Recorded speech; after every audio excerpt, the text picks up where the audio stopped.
Assalamualaikum warahmatullahi wabarakatuh. Waalaikumsalam warahmatullahi wabarakatuh. Nama saya Nunu dari Wonosari, Klaten. Yang ingin saya tanyakan Ustadz, pertama, mungkinkah ada seorang istri yang sudah bisa melaksanakan perintah Allah serta sunnah Rasulnya secara baik, istri tersebut dianggap belum bisa melakukan kewajibannya, sementara istri tersebut dalam keadaan sehat juga normal orangnya Ustadz? Yang kedua, apabila ada istri yang sudah biasa melaksanakan sholat tahajud juga puasa sunnah, juga sering sekali mendengarkan tahsin di radio Persada, itu sudah menjadi kebiasaannya Ustadz, tetapi suaminya tidak ridho, apakah istri tersebut akan mendapatkan murka dari Allah Ustadz? Kemudian satu lagi Ustadz, ini ada PNS yang agak kesulitan menerima seperti apa ya, aturan di kantornya gitu Ustadz. Apa? Peraturan yang ada di kantornya. Oh ya, ada apa? Agak bisa seperti ini Ustadz. Asalnya agak batuk Ustadz. Ya. Ini peraturannya seperti ini. Seorang PNS tersebut dipaksa untuk menerima amplop sebagai hasil dari perjalanan dinas. Padahal PNS tersebut tidak melakukan apa-apa, tetapi karena kantor tersebut ingin menghabiskan anggaran, jadi aturannya seperti itu. Terus si PNS tersebut beranggapan seperti Padahal itu. tidak dinas. Tidak. Terus akhirnya si PNS tersebut seperti ini Ustadz anggapannya. Daripada tidak saya ambil, nanti juga diambil yang teman-teman yang juga tidak begitu membutuhkan. Akhirnya PNS tersebut juga tetap tanda tangan ambil amplop itu. Karena dia tahu bahwa itu uang haram, akhirnya dia tidak membawa pulang ke rumah Ustaz. Terus? Uang itu dikasihkan kepada orang yang dianggap berhak menerima.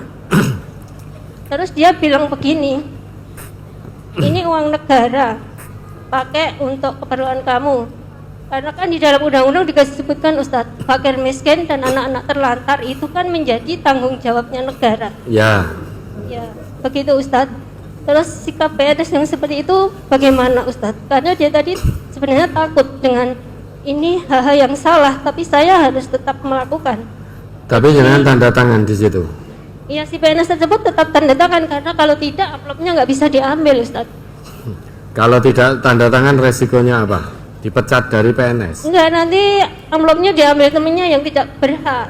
Daripada begitu, mending diambil dikasihkan kepada fakir miskin yang ada, yang memang dianggap lebih berhak membutuhkan, begitu Ustadz.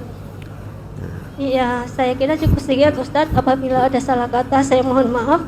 Atas jawaban Ustadz, saya ucapkan terima kasih. Assalamualaikum warahmatullahi wabarakatuh. Waalaikumsalam warahmatullahi wabarakatuh.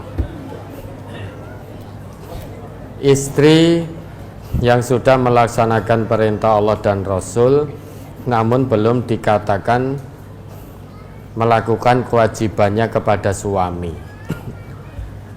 Kalau sudah melaksanakan perintah Allah dan Rasulnya, sudah pasti menunaikan kewajibannya sebagai seorang istri. Karena kewajiban seorang istri ini hanya akan tertunaikan dengan baik saat dia menjalankan perintah Allah dan perintah Rasul.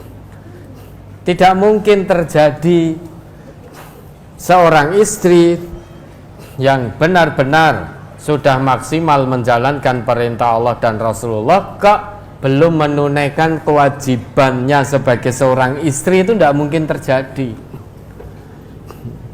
Karena Allah perintahkan para istri itu fassolihatu qanitatun hafidhatul lil ghaib bima hafidallah. Istri yang solehah itu qanitat, taat kepada Allah. Bentuk ketaatannya kepada Allah dalam ayat itu salah satunya hafidhatul lil ghaib, menjaga kehormatan rumah tangga suaminya, menjaga kehormatan istri tersebut ketika suami tidak ada di rumah. Bukan malah suaminya pergi, istrinya malah asik dengan laki-laki lain. Meski istrinya sholat, tetapi sholatnya ternyata belum tanha anil fahsya wal mungkar. Karena terbukti begitu suaminya keluar pergi dari rumah mencari nafkah, istrinya asik video callan dengan laki-laki lain, asik WA-WA-an dengan laki-laki lain, bahkan asik berkencan bertemu dengan laki-laki lain. Ini istri yang belum mentaati Allah dan Rasul sepenuhnya. Karena kewajibannya sebagai seorang istri belum tertunaikan dengan baik. Nabi kita pernah ditanya tentang sebaik-baik wanita, sebaik-baik istri. Ayun nisa'i khairun? Maka Nabi kita menjawab, khairun nisa'i man tasurru idha nadoro wa tuti'u idha amaro wa la tukhalifuhu fi nafsiha wa maliha. Sebaik-baik istri, tentu sebaik-baik istri di mata Allah itu apabila dia dilihat suaminya tampak menyenangkan. Jadi suami senang melihat istrinya, bukan dibolak-balik. Nek dilihat suami halalnya itu tampak membosankan, tapi ketika mau dilihat laki-laki lain bersolek sedemikian rupa biar tampak menyenangkan. Nek omahe klumbrak-klumbruk kaya kemul.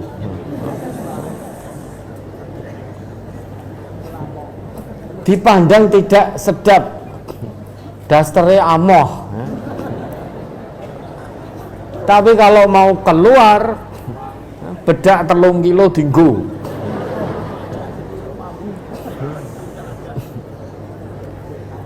Kalau di rumah baunya tidak sedap, kalau mau keluar minyak wangi dinggo adus. Ini istri yang tidak baik di sisi Allah. Karena di depan suami halalnya itu ya yes kaya ngono kuwi. Tapi ketika mau dilihat laki-laki mau pergi kemana-kemana itu bingung, sing dandan bingung, milih klambi bingung, matching pora ya, ini pora ya, bengesane bingung, warna abang po biru po ijo po doreng kan bingung. Wis ngono ngilone sak jam ra bubar-bubar. Nek di depan suaminya nggih jenengan nek kersa kula ngeten iki nek pun nggih pun. Nek mboten kersa nggih pun. Titik ora kok man pados sanese ngono. Tapi titik nek mboten kersa nggih sampun, titik. Harusnya nek mboten kersa kula ngeten iki nggih monggo man pados sanese. Man tambah gitu loh. Nah, istri berusaha ya menyenangkan di depan suami halalnya, bukan suami tetangganya, tapi suami halalnya. Terus kemudian wa tuti'u idza amara. Jika suami perintahkan apa, jika suami punya kebijakan apa, selama kebijakannya tidak bertentangan dengan Al-Quran, tidak bertentangan dengan sunnah-sunnah Rasulullah, kewajiban istri mentaati. Itu istri yang terbaik di sisi Allah. Dan istri tidak menyelisih suami karena istri mengandalkan kekuatan dirinya dan kemampuan hartanya. Rumangsa sudah bekerja, rumangsa sudah bisa cari materi sendiri, rumangsa bahkan materi yang dia hasilkan lebih banyak dari suaminya, sehingga merendahkan suami, tidak taat lagi pada suami, padahal perintah suami, kebijakan suami tidak bertentangan dengan Quran, tidak bertentangan dengan sunnah. Mung gara-gara rumangsa iso golek duit dhewe. Suaminya, "Dik, tolong gawekno teh panas." "Pun kula kesusu, selak ditunggu." Selak ditunggu pembeli, selak ditunggu klien, selak di jenengan kan nggih pun ngertos ta gulane ten pundi, tehe ten pundi, gadah tangan kalih, gadah sikil. Nek pengen ngunjuk teh nggih man damel piyambak. Nek mboten gelem gawe dhewe nggih surasah ngunjuk teh, kula selak kesusu. Selak golek duit. Nah, ini istri yang kurang ajar seperti ini. Rumangsa duwe duit,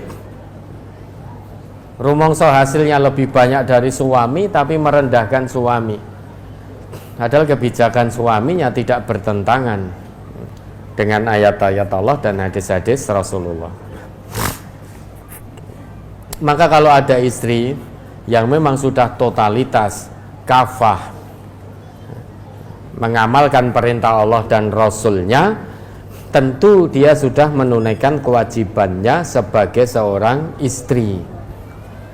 Kalau ternyata kewajibannya belum tertunaikan, berarti dia belum kafah dalam mengamalkan perintah Allah dan Rasulnya. Terus yang kedua, istri sudah rutin tahajud, rutin mendengarkan tahsin, tapi suami tidak ridho. Sebabnya apa? Wong istri tekun beribadah, tekun belajar untuk kebaikan dunia akhirat. Lah kok suami tidak ridho? Ya, ini suami ranggenah nek ngene iki. Berarti luwih seneng nek bojone malam ndak usah tahajud tapi neng diskotik wae, apa begitu? Berarti luwih seneng kalau istrinya ora salat. Kalau suami tidak seneng jenengan melakukan kebaikan ini, maka perintah suami seperti ini, ojo tahajud, ojo ngaji, ojo ini, itu lasam awala ta'ah. Jangan dengar, jangan taati, terus dirikan sholat tahajud, terus belajar tahsin. Kenapa? Karena la ta'ata li makhlukin fi maksiatillah. Tidak ada ketaatan pada makhluk dalam hal bermaksiat kepada Allah.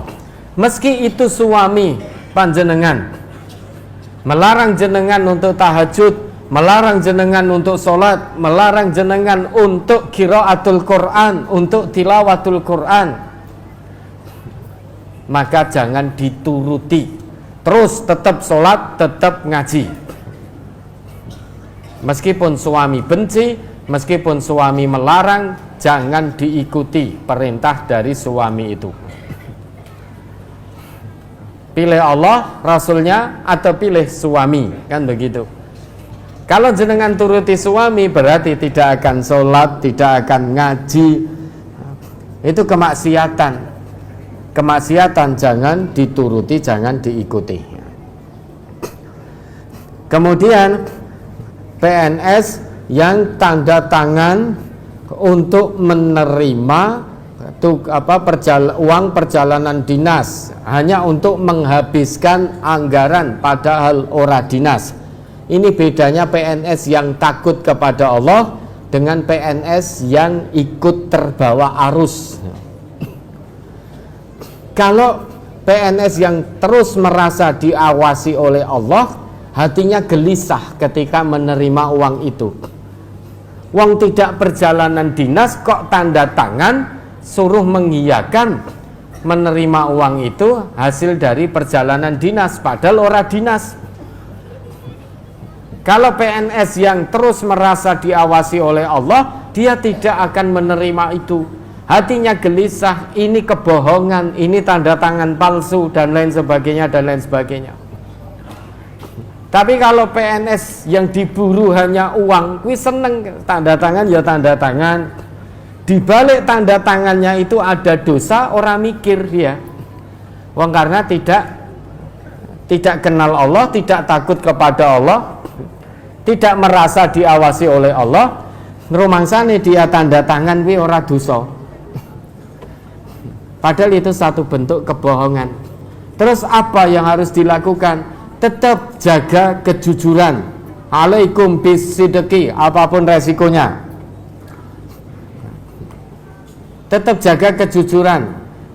Lah nanti kalau saya tidak tanda tangan, uang itu akan diambil PNS yang lain, maka saya tanda tangan. Lah kalau jenengan tanda tangan di situ, berarti jenengan juga mengiyakan kemungkaran secara berjamaah. Lah terus bagaimana? Ya sudah, jenengan tidak usah tanda tangan. Lah nanti kalau diambil PNS yang lain, ben double dosane. Tapi kalau ibu tanda tangan di situ, nanti laporannya ke sana, jenengan juga tanda tangan. Kalau ada apa-apa, jenengan katut nanti. Padahal jenengan tidak menikmati uang hasil kemungkaran itu. Maka kedepannya ibu tidak usah tanda tangan karena memang tidak mau menerima itu. Perkara nanti diambil oleh teman-teman PNS, ya wis urusan dia dengan Allah. Darul mafasid muqaddam ala jalbil masolih. Mencegah kemadharatan, mencegah keburukan lebih diutamakan daripada mengambil maslahat.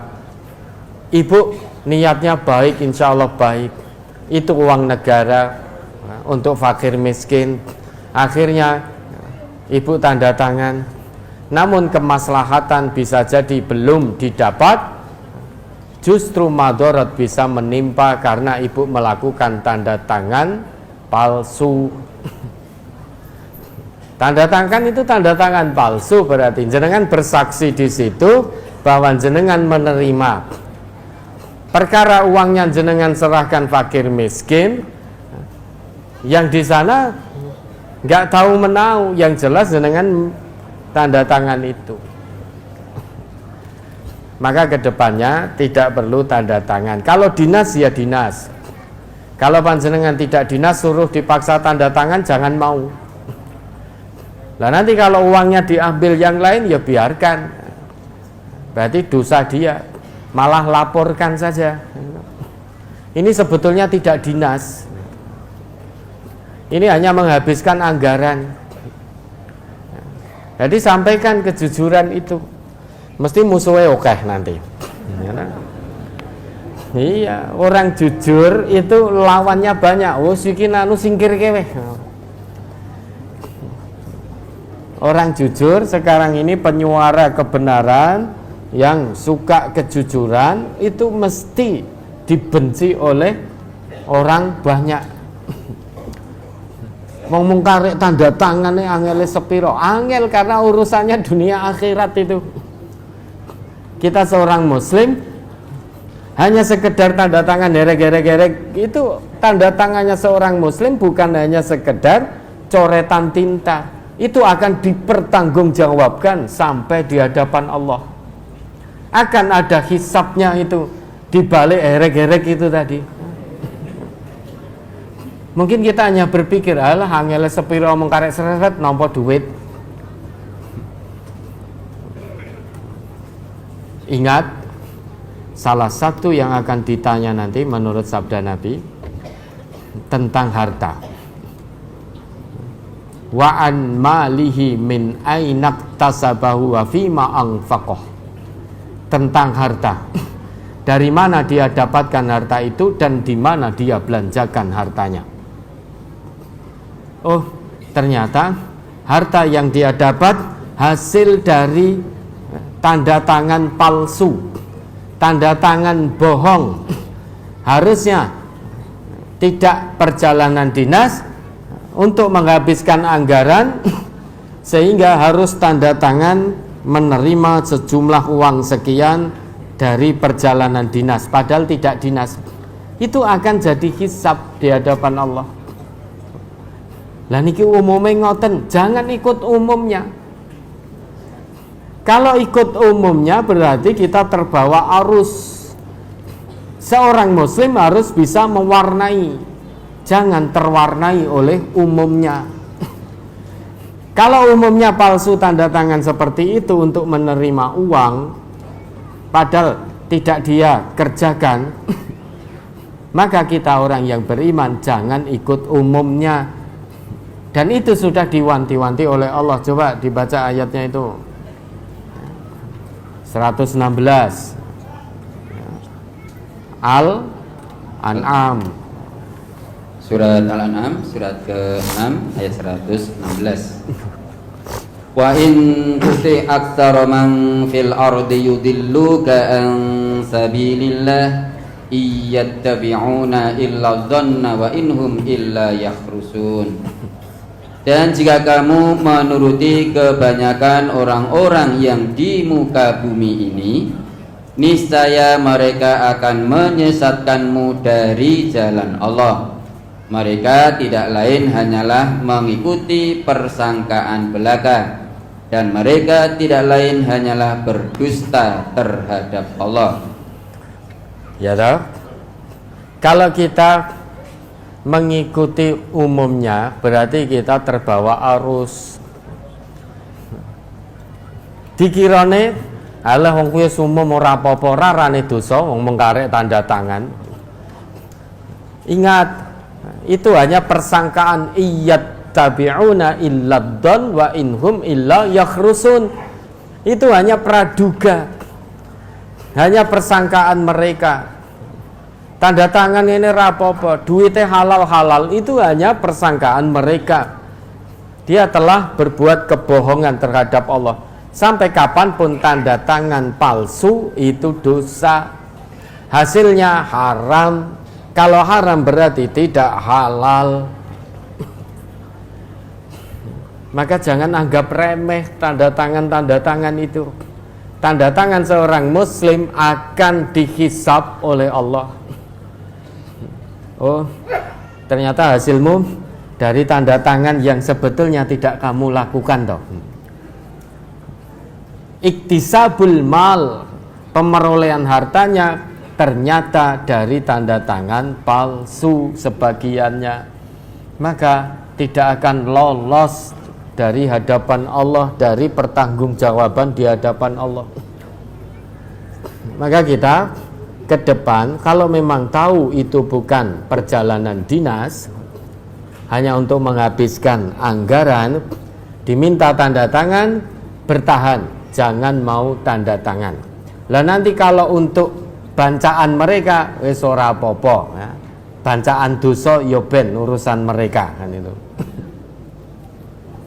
Ya itu mudah-mudahan bisa dipahami.